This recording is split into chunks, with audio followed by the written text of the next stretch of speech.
wel ist das nun da mal wer? Moin. Hallo Mama, Hey, Jenny. du ich geh mal wat Frau. Ja, Was ich fraue, wie ist so schlimm, auch weil noch schlimme. aber so wat magst du doch nicht wehe, oder? Nee, das mag ich nicht wer. Aber ich muss mir das ihm geben. So, die Kinder waren ja auch mal groß, ne?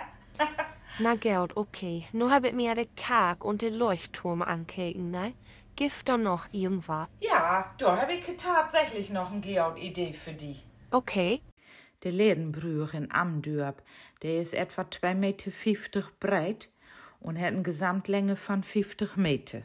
1956 ist eröffnet worden. Baut wurde er 1955 bis 1956. Und dann gibt er dem Fahrel an Hauben noch ein heil Lötje Kneipp op een Prüfstand. Der Gastraum ist 4,5 Quadratmeter groß und hat ungefähr 8 Sitzplätzen. In Sommer dehnt sich das Herr Wag natürlich auch noch Buten ut. Das kicken wir uns auf jeden Fall an. Das freut mich. Viel Spaß. Tschüss.